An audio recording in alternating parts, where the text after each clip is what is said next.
Bonjour à vous tous et bienvenue.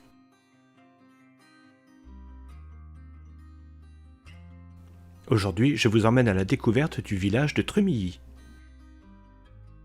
Trumilly compte 552 Trumillylois et Trumilloises et se situe sur la D98 entre Néry au nord et Auger-Saint-Vincent au sud, tout près de la D1324 entre Crépy et Senlis. Ce village a eu les noms de Trémévillia en 1068, Trémiliacum en 1182, Tréméliacum en 1308, puis Tramiliacum, Trumiliacum, Trumilly, Trémilly, Trumeilly, Trimilly et enfin Trumilly.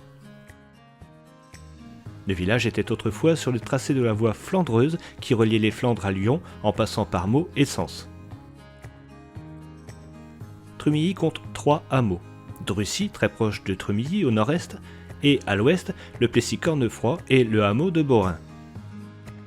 Il existait, vers le milieu du 19e, un 4e hameau de 7 maisons, Chavercy au nord de Trumilly, au pied du mont Cornon, dont il ne reste plus aucune trace. D'autres hameaux ont ainsi disparu avant la Révolution, comme Gigny, à proximité de la ferme de Borin, et Balizy, près du bois qui a conservé ce nom. Le hameau de Drucy comprenait une chapelle, aujourd'hui disparue, dédiée à Saint-Denis. De nos jours, Drucy compte 2 fermes, la citerne avec un colombier dans la cour et la ferme Saint-Rieul. Au sud-ouest de Drucy existait dans des temps reculés le hameau de Balizy. On a recueilli des médailles romaines sur l'emplacement. Il y aurait eu une chapelle qu'on appelait Saint-Pierre-le-Ferrier. Le Plessis-Cornefroy est au pied du mont Cornon. L'abbaye de Sainte-Geneviève de Paris en avait la seigneurie qui relevait du bailliage de Beaumont-sur-Oise. Le Plessis est presque aussi important que Trumilly, mais c'est ce dernier qui est devenu le village principal, simplement car c'est le seul à avoir gardé son église. A noter que sur le mont Cornon se trouve une énorme pierre malheureusement non visible de 5 mètres de haut pour 2,50 m de large que l'on nomme le menhir de Pierre Fritte. Sur le flanc de la colline de Cornon se trouvait Chavercy, un hameau considérable autrefois mais qui ne comptait plus que 7 maisons vers 1836 selon Louis Grave. Quelques bijoux ont été découverts sur le versant oriental du mont Cornon. Il s'agit de 3 bracelets et une torque provenant d'une sépulture datant probablement d'avant Jésus-Christ. Ceux-ci sont concernés au Mudeau, le musée de l'Oise à Beauvais. Encore à l'ouest, la grande ferme de Borin et, sur la D1324, l'ancienne sucrerie dont je parlais dans ma vidéo précédente, avec quelques maisons identiques que je suppose être des maisons ouvrières. Le territoire était divisé en plusieurs fiefs principaux. La seigneurie de Trumilly appartenait au chapitre de Saint-Rieul. Saint-Rieul fut le premier évêque de Senlis. On dit qu'il imposa le silence aux grenouilles qui l'empêchaient de prêcher. Chavercy était le centre d'un domaine que Charlemagne donna à Auger, dit le Danois, et dont l'arrondissement comprenait Auger-Saint-Vincent, Trumilly, Vérines et Rully. Auger, qui s'écrit O-G-E-R, y fit bâtir un château situé sur la pente du mont Cornon, au lieu appelé la Gorge Saint-Benoît. Les jardins couvraient au loin le plateau tandis que le côté opposé était défendu par des fortifications considérables. Ce château devint une des forteresses qui, dans les guerres du XIVe et XVe siècle, furent en but aux attaques des Navarois et Bourguignons. Après l'expédition de 1358 contre la jacquerie de Meaux, le roi de Navarre assiégea Chavercy qu'il ne put prendre, mais dont il s'en empara ensuite par ruse et y plaça pour capitaine Don Sanche Garzi, qui de là pilla le pays à 5 lieues à la ronde. Le dauphin essaya de recouvrer la place, mais ne pouvant y parvenir par la force, il le racheta pour une somme de 250 florins d'or. Les Navarois l'évacuèrent au mois de mars 1359. Les guerres du XVe siècle ruinèrent le château qui éprouva un dernier ravage durant la Ligue. Ces vestiges ont subsisté jusque vers 1760. Partons maintenant à la découverte de l'église Notre-Dame. L'église Notre-Dame a été classée au monument historique par arrêté du 22 juin 1914. À peu près régulièrement orientée, l'église suit un plan cruciforme et presque symétrique. Comme souvenir de la première église romane, elle conserve un portail de la fin du XIe qui ressemble beaucoup à celui de Saint-Va de Longmont qui date probablement de la même époque. L'église est issue de la transformation gothique d'une seconde église romane de la première moitié du XIIe. Un nouveau chœur gothique rayonnant est édifié entre 1230 et 1240, faisant preuve d'une recherche architecturale et d'une qualité d'exécution rare pour une petite église rurale. Malgré les 6 campagnes de construction qui peuvent être identifiées, l'ensemble paraît tout à fait harmonieux. Le clocher a remplacé le clocher primitif peu avant la Révolution. La silhouette de la nef est trapue et l'on peut remarquer du côté nord un pan du bas-côté plus bas que l'autre. À l'intérieur, la nef de 3 travées est accompagnée de 2 bas-côtés. Elle est assez sombre malgré la clarté des murs, simplement éclairée par des fenêtres basses et les vitraux du dessus du porche. Le chœur, lui, par contre, est baigné de lumière grâce à ses 7 belles fenêtres. Toute l'église est voûtée d'ogives. Les bas-côtés ici sont uniquement destinés à la circulation. On peut voir 4 arcatures dans celui du sud et un en-feu dans chaque bas-côté. Un en-feu est un casier étanche destiné à recevoir un cercueil ou une urne funéraire. On peut y voir aussi une toute petite porte en anse de panier dans le bas-côté sud. Les croisillons nord et sud sont différents en plusieurs points. 3 arcatures sont de style roman au nord alors qu'elles sont au sud de style gothique.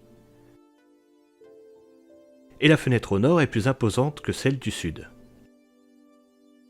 Le chœur de 2 travées possède une arcature sous chaque fenêtre. Un immense arc triomphal le sépare du transept. L'ancien maître-autel est surmonté d'un petit retable et est digne d'intérêt. La clé de voûte, elle aussi, est magnifique. À découvrir aussi les vitraux qui sont vraiment magnifiques, dont un qui m'a interpellé, celui de Saint-Simon, dont je vous conterai bientôt l'histoire. Une autre curiosité, les noms des fidèles qui sont inscrits sur les bancs de l'église. L'église comprend 5 éléments de mobilier classés monuments historiques à titre objet en même temps que l'église. Une dalle funéraire à effigie gravée du XIIIe, un tombeau avec gisant sculpté du XIIIe, les fonds baptismaux du milieu du XIIIe, 2 fragments d'un retable du XVe et un banc d'œuvre du XVe aussi. Comme je vous disais tout à l'heure, l'église de Tremilly est la seule à être encore debout parmi toutes les communes du territoire, mais il est fort probable que des éléments d'autres églises aient été intégrés dans celle-ci. Je vous laisse découvrir d'autres éléments intéressants de l'église.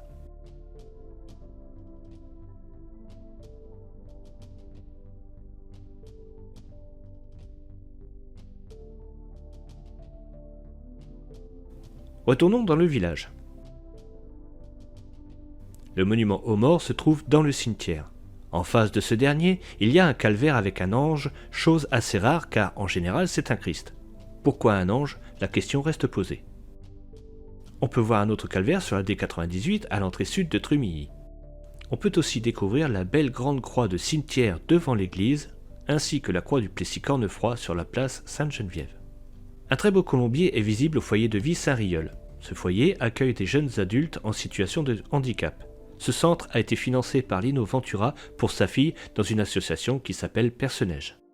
La ferme de la Citerne à l'est est un ensemble homogène et peu retouché du XVIIIe siècle. On peut y voir un colombier octogonal dans la cour et une statuette de saint sur un pilier du portail. Je dirais peut-être Saint-Pierre.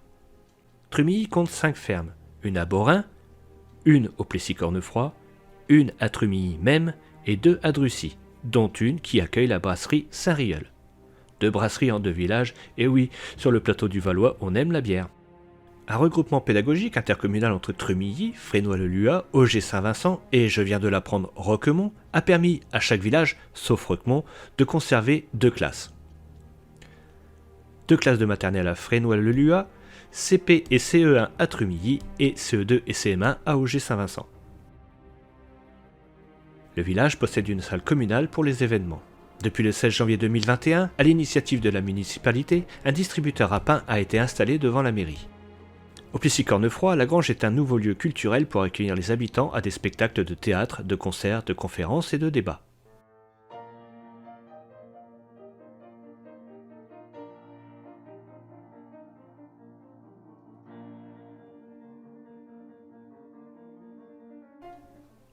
Il y a à droite sur la place de l'église un petit stade de foot, une aire de pique-nique, une aire de jeu pour enfants et un terrain de pétanque. Et dans le passage qui y mène, une micro-bibliothèque construite et gérée par l'association L'Art en Chemin qui promeut l'art et la littérature en pleine nature. Comme par exemple une exposition de juin à octobre de poèmes, de textes et de photos sur le chemin entre l'église de Tremilly et le Plessis-Cornefroy. Je vous mets le lien de l'association en description. Trumilly a la chance de compter 2 écrivains. M. Gérard Bertuzzi, ancien constructeur d'engins chez Poquelin, qui s'est retourné vers l'écriture de livres policiers et à caractère humoristique. M. Alain Bron, lui, a publié des essais, des nouvelles, des polars et des romans nommés et primés à plusieurs reprises. Il préside aussi une compagnie théâtrale. M. Bron est aussi un des dirigeants de l'association L'Art en Chemin. Je vous parlais tout à l'heure de la sucrerie de Beaurain. Eh bien, elle a été le lieu du tournage de la scène finale du film Le Pacha avec Jean Gabin en 1968. Une très belle borne Michelin de 1959, rénovée par des passionnés, se situe à l'entrée nord de Trumilly. Cette borne est en pierre de lave. Pour finir, au Plessis-Cornefroy, les écuries de Math, un poney club et un centre équestre très bien équipé pour l'équitation. Voilà, c'est ainsi que se termine la découverte de Trumilly et de ses hameaux, paisibles villages sur le plateau du Valois, entourés de champs et à l'orée du mont Cornon. Je voudrais remercier M. Bron, que je mentionnais plus tôt, pour les éléments importants sur Trumilly et ses hameaux dont il m'a fait part, ainsi que Mme Martins, la secrétaire de mairie, pour son aide. Je remercie aussi toutes les personnes qui m'ont aidé dans la préparation de cette vidéo. Je vous donne rendez-vous bientôt pour une nouvelle découverte d'un village isarien, et en attendant, n'hésitez pas à mettre un petit pouce en l'air, à commenter et à partager cette vidéo. A bientôt. Au revoir Trumilly.